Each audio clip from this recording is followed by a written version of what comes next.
1980 में ईरान ने अमेरिका के ऊपर एक बार हमला कर दिया, अमेरिका के राजदूत को गिरफ्तार कर लिया, किडनैप कर लिया। 2026 में अंजना हम कश्यप कह रही है कि ब्रेकिंग न्यूज, ईरान ने अमेरिका के दूतावास को बंधक बनाया। तो उसको एक आदमी कहा कि 1980 के बाद दूतावास नहीं है। वो मिलते हैं ब्रेक के बाद फिर से स्वागत है, ब्रेक लो भाई, गड़बड़ा गया यहाँ पे। तो 46 साल पुराना मामला उठा दी थी, नहीं समझे, वहां कोई दूतावास ही नहीं है।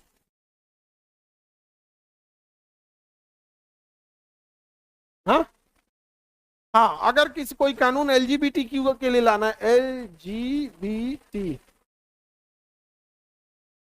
क्यू प्लस कर देते हैं और अलग अलग, तो एलजीबीटी क्यू कम्युनिटी भी इसी में आएगी। इसके लिए कोई कानून बनाना है तब, एलजीबीटी क्यू के लिए सबका अलग अलग। जैसे अभी हम लोग को लगता है कि एक मेल है और एक फीमेल है, ऐसा नहीं होता है। एलजीबीटी क्यू हो जाता है, लेस्बियन हो जाता है, गे होता है, बाइसेक्सुअल होता है, ट्रांसजेंडर होता है, क्यू हो सकता है यहाँ पर। तो ये सबका अलग अलग, ये मेल फीमेल में नहीं। जैसे हम लोग एक तो ट्रांसजेंडर समझते हैं लोग, ट्रांसजेंडर, बट इसमें अलग अलग होता है। एक बाइसेक्सुअल होते हैं, एक गे होते हैं, एक लेस्बियन होते हैं। ये लेस्बियन महिला रहेगी लेकिन मानसिकता इसके पुरुष की तरह रहेगा, इसकी रहेगी महिला लेकिन मानसिकता कैसे रहेगी, पुरुष की तरह।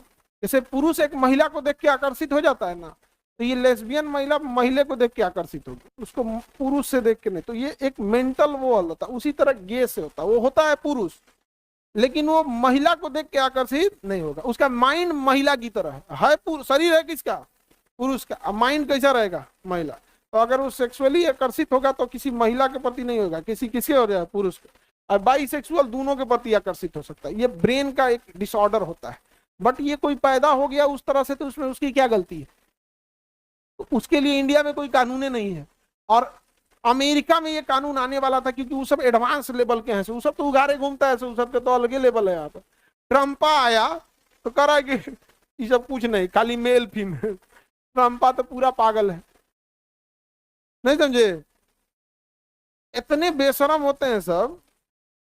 अभी 2 दिन पहले कह रहा है कि मुझे किसी देश की जरूरत नहीं, मैं ईरान को हरा दिया।